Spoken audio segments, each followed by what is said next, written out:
Welcome to Julie Whitney Scott Presents Let's Talk Theater, a Mind for God production sponsored event, heard only on WGRN LP 94.1, the Green Renaissance Station. Let's Talk Theater.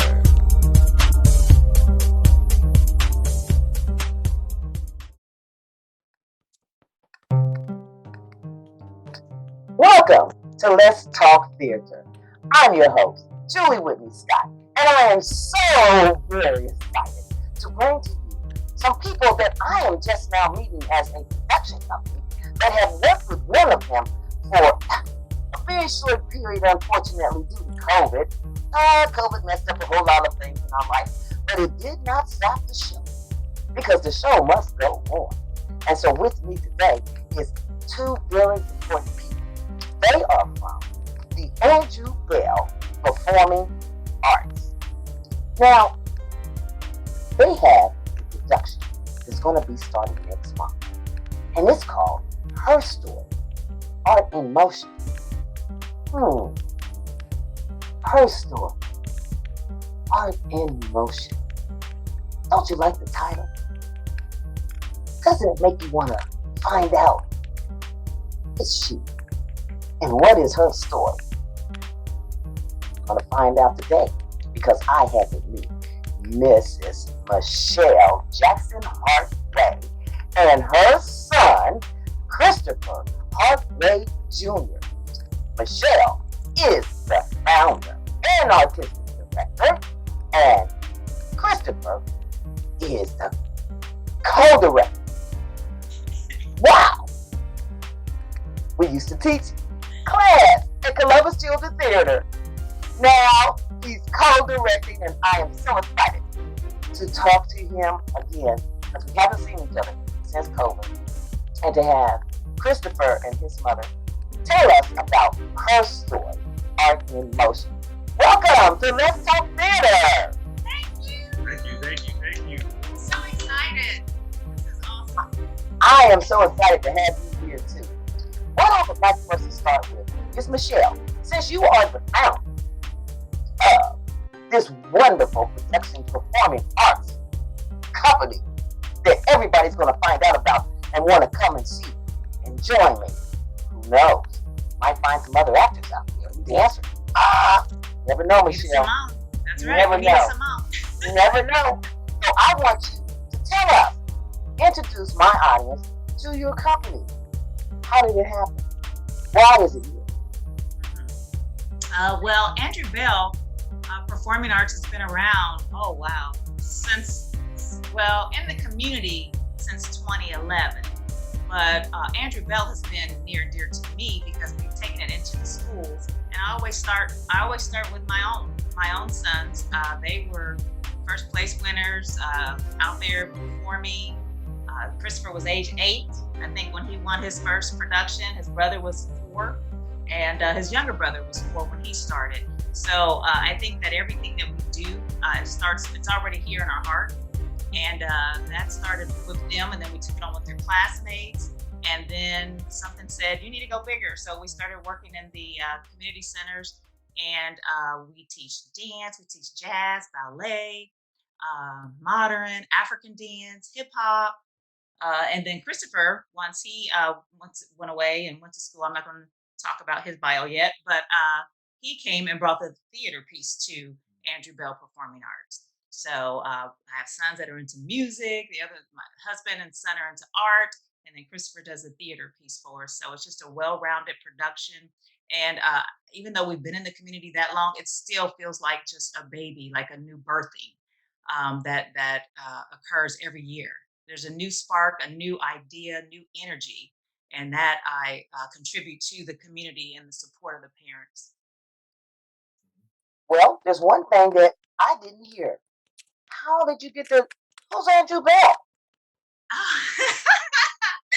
Do you know, people, when we do productions, we did the Magic Chess, and a couple of my parents, they were just hanging out. I'm like, okay, everything's cleaned up. You guys are, what's going on? They're like, we want to know, where did the name come from? Your name's not Andrew. Your name's not Bell.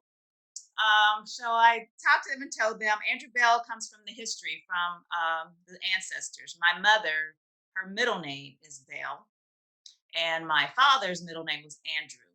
So Andrew Bell, I just hit my heart one day. He was just, I think I was in the kitchen cooking for my sons, and the name just came to me. And like I said, a lot of the stories I feel come from the ancestors. Like we're always reaching back and trying to pay homage to our culture and we say history, but in this case, we're talking about her story. Mhm. Well, that clears up Andrew Bell. Yeah, I don't often talk about it because there's it's creates some emotion, in me and everything. But yeah, that's where the name came from. Christopher, Hey, why hey, don't you talk to us a little bit about what it's been like growing up in actually a theater company? yeah. Wow. I never thought of it like that. Yeah. So it all started with winning our first talent show back in 2002 over at Columbus Afrocentric.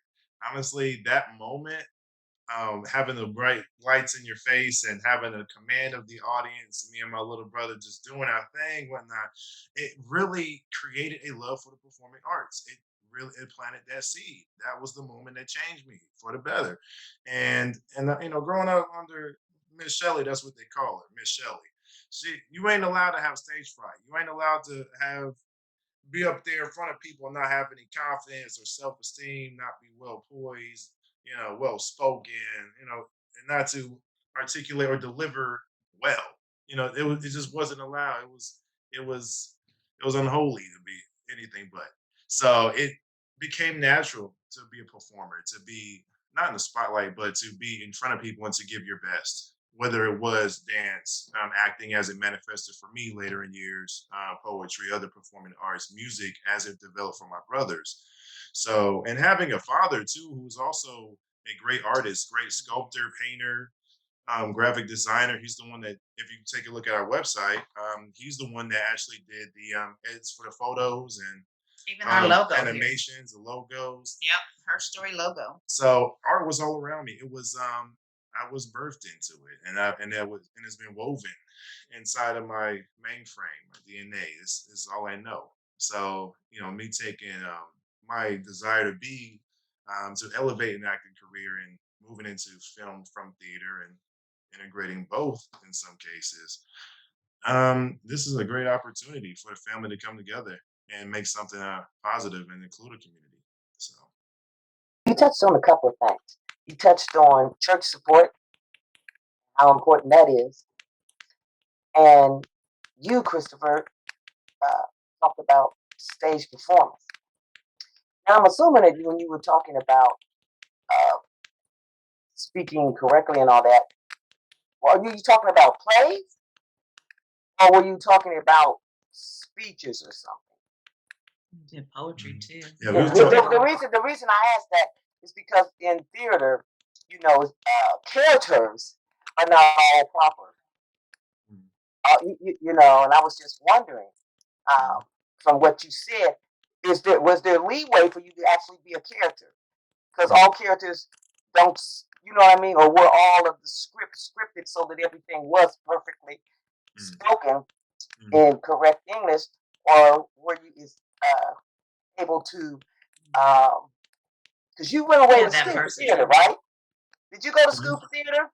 Yeah, I went to actually I took part in the theater program while at Columbus Afrocentric, and eventually graduating and attending Morehouse College, graduating Mm, with theater and yeah, performance as a because major. one of the things that is Yeah. so important with performing is sometimes that, especially characters, Mhm.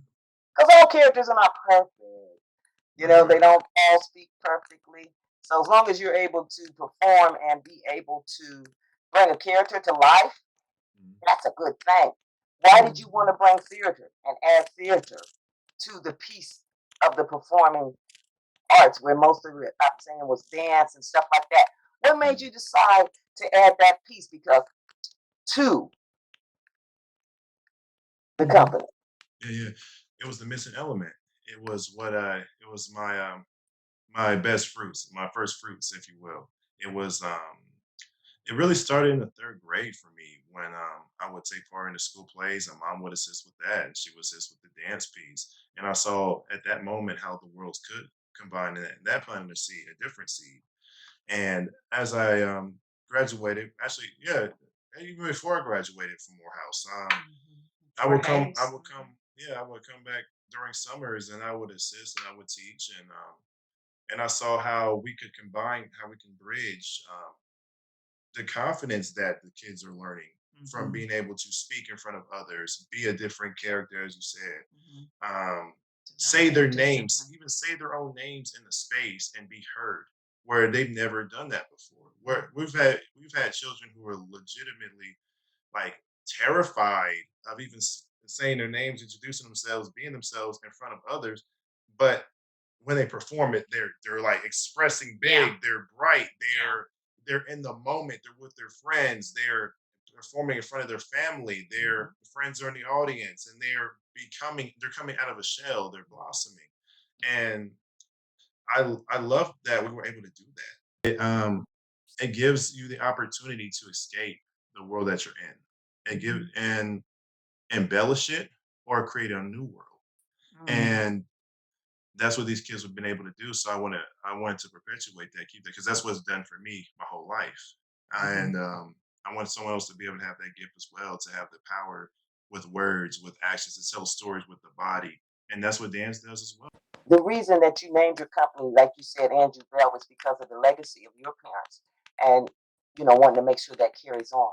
And then to have your own children be involved, and then to have Christopher come and add this other element to Mhm. you, to the company that Mhm. is his, that it must give you some kind of sense of pride that that is happening, because I know for me, our our children are our future. You work with children. That's what, Christopher was just talking about that. Mhm. About the future and what we can do to help them. Talk a little bit, and don't worry, we're gonna talk about her story. But I think it's important to hear your story. You're her story. Right. You're a her story. So you being a her story is why we have her story, art in motion. Yes. Yes. Okay.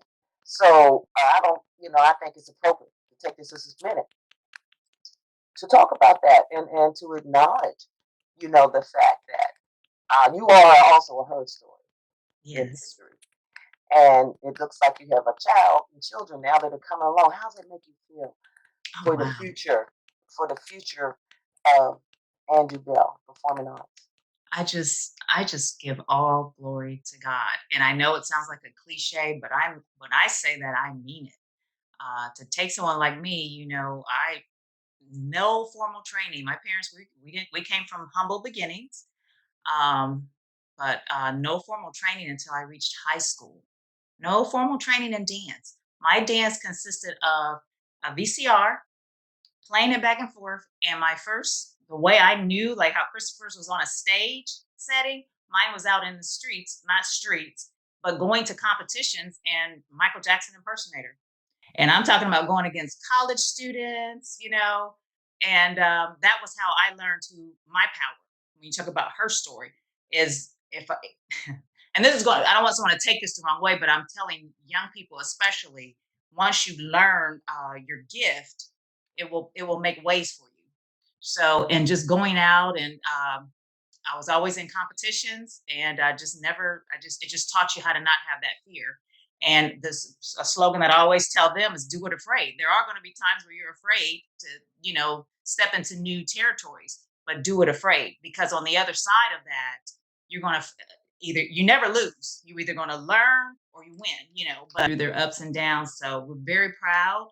I feel that the company is in safe hands with my sons, and I also have a lot of daughters that have been born through Andrew Bell Performing Arts. So I don't just talk about just my own sons. I have a lot of other sons that take care of business, and a lot of daughters that I didn't biologically have. It's a So family business, it it's a sounds like. family business. It is. So how did her story, Art in Motion, come about? Oh my gosh, Miss Julie, and I don't want to like, because this is a very exciting, and your program is always like full of life. But it started in a dark place. Like I was just feeling so down, like at a midpoint of the year, just like I need new revelation. I need new inspiration. Like sometimes you can give so much where you're pouring from a empty cup and just feeling like, man, God, I need something that I'm doing that I can feel and grow and be a part of. Like you can be doing productions, but you don't feel like you're growing and being a part of. And then the idea just came. Like the idea just came to me, like just like I said in prayer and just asking God to reveal it to me.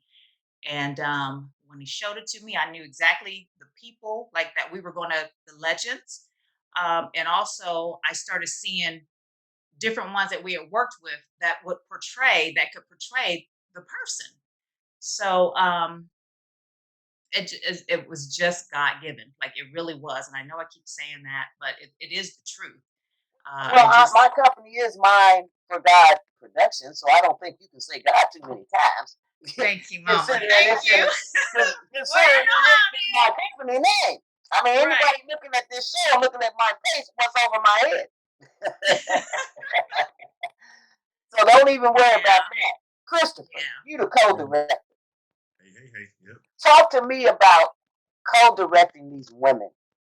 All right. So a lot of these cast members, we work with them on other productions and recitals as well. So it's a familiarity. It's more so family reunion, more so than a job or a task or anything. It's I'm able to come in and help give the structure. See, Mom, she has these visions, right? She has this idea. She's great at execution. Me, I'm more anal about making sure that all the wires are in the right place and making sure that everyone is on on their cue and everything. So I think that's when the worlds are able to combine and then you actually have able to have a functioning vehicle of a production. So I'm able to help give that structure, that technical side to the performance. You know. So it's been a great experience. I'm so excited. I can't wait. I can't wait till we put it out there for y'all because it's like we have geniuses, we have brilliant talent, and they learn quick, they're Talent. quick on their toes, and oh yeah, talent. Talk about the talent. All right, We have so a 9-year-old. Is she 9 or 8? she's 9. Yeah, 8-year-old. our lead is a 9-year-old. Yeah, our lead character, she plays the character of Amani, and it's her and her grandmother who are coming into this museum, and they're telling the story of her story. And Christopher's working with her, like she had already learned the lines, like script down. And Christopher comes in and he starts working with her on blocking. And he'll say something, and she said, "Oh, you mean like this?" And she'll do the little sass and the little. Yeah, she'll take my instruction and add her own little flavor to it. So. And we're giving her larger words because I feel like with each person in the production, it should be something that grows you. Like if I'm growing and I have to build up to be Catherine Dunham, then I want each person involved to be building and growing. So we give her a larger vocabulary, and she's mastered that. She's an amazing talent. And even Grandma, talk about Grandma. How old is our oldest cast member? Oldest cast member is around 70. Around 70. So we're going from 9 So years we're old going. to 70. Well, some of the dancers are a little younger than 9, but yeah, cast actual on stage Yeah. actor is 9. Yeah. So we're touching generations with this piece. So Yeah. What are the stories about? So our gosh, you never asked. Okay, so our 8 women that we are paying tribute to are Mahalia Jackson, Ida B. Wells, Tina Turner, Misty Copeland, Catherine Dunham, Tina Turner, Beyonce. I think I said Ida B. Wells. I'm trying to think because it should be 8. Simone Biles. When you talked about the whole mental and that's why we ended up with 8 because it originally started with 7. But I felt that the courage of that young woman to be in the limelight in her prime. I mean, she's doing the Olympics, doing well.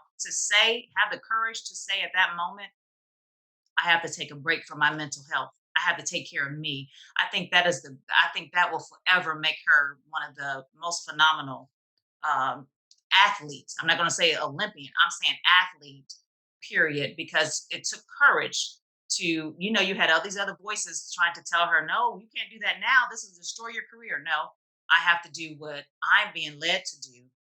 to take care of me. So Simone, oh my gosh, we had to. And so she kind of ends our show. And we kind of talk about the whole mental illness thing that she went through and how she comes back in hard, strong and still dominated. She still was winning, So, but those are the 8 women that we're paying tribute to. And the whole story started because I felt like young people. I had a student tell me that they didn't realize that Janet Jackson and Michael Jackson were brother and sister. I said, wow, what can we do? These are little things, that the young people, they don't know. We're looking surprised, but I'm dealing with first graders.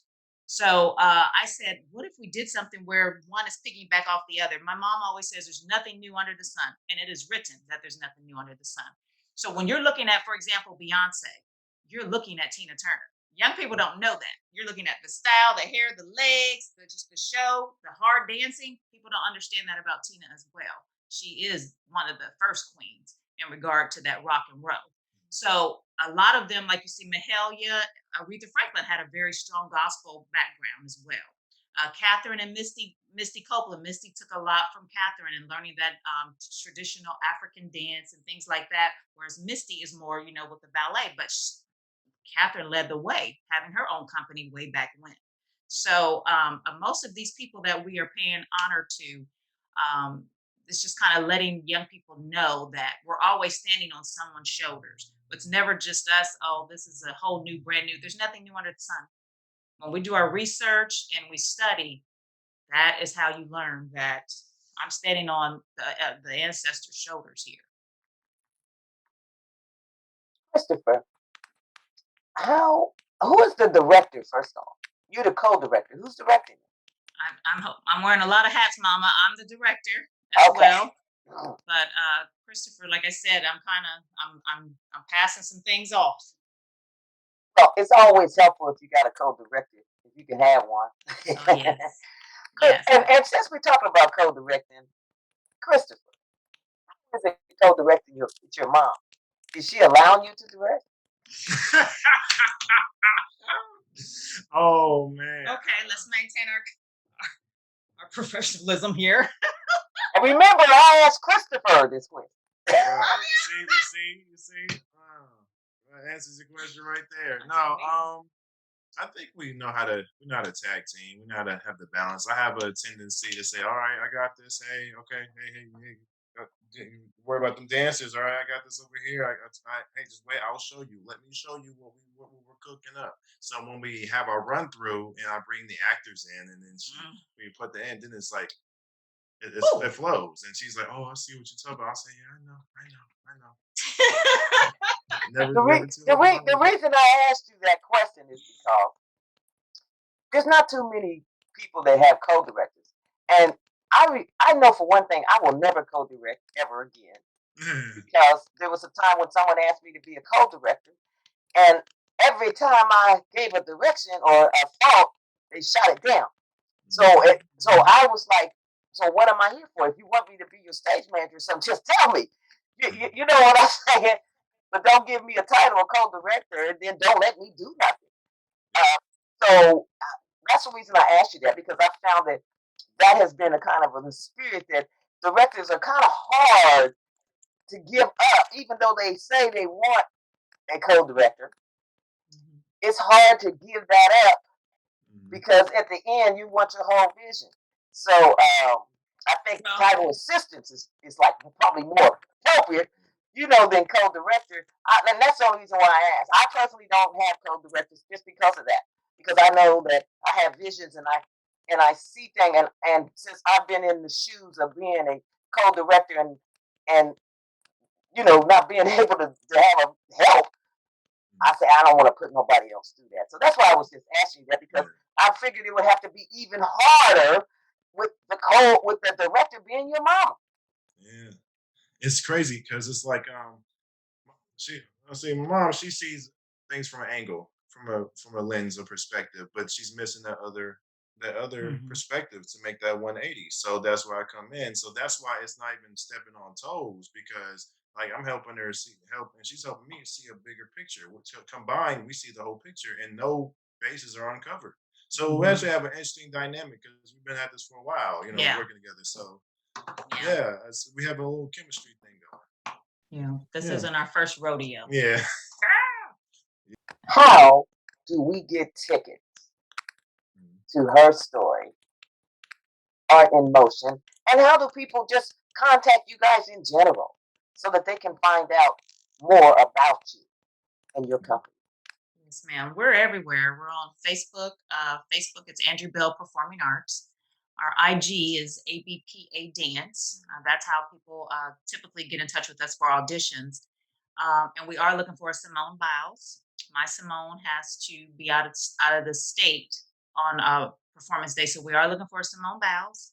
If you must be a tumbler. Okay. Anyway, and then tickets, you can go to our website, which is abpadance.com, and purchase tickets online. People can also purchase tickets at the door. This is a masked event. I'll say that again. This is a masked event, so people do have to wear their masks to keep everyone safe. And we do not book the room, the space to capacity. We are going to be at the Walter Arms Learning Center auditorium, which is Whitehall Yearling High School, which holds about 1,000. We have not booked to capacity because we want to make sure everyone is able to space out. We want to make sure that we are abiding by COVID restrictions. Vaccinations are not required, but we do require masks. And like I said, the performance is March 26th at 5:30. We will be at the Whitehall Yearling High School auditorium, and tickets can be purchased at abpadance.com or, of course, on the day of. But we prefer people purchase them in advance. Well, it sounds like it's going to be an exciting show, and I can't wait to be in the seats. Thank you so much for coming on Let's Talk Theater. And I have to say this, Michelle. You and I are going to do another interview, just talking one-on-one about what it is to be women who are founders of production companies and the struggle that we deal with. Deal? Deal. Absolutely. I would love it. All righty. All right. So good to see you again, Christopher. Always good to see you. Michelle, so nice to meet you. Nice to meet you too. Thank you so much for the invite and just making it feel right at home. And remember, I'm thankful that. And remember, this is Mind for God production, so you can say God as many times as you like. Thank you for joining me, Julie Whitney Scott, your producer and host of Let's Talk Theater, a Mind for God production sponsored event, heard only on WGRN LP 94.1. For the full video interview, go to my Julie Whitney Scott Facebook page.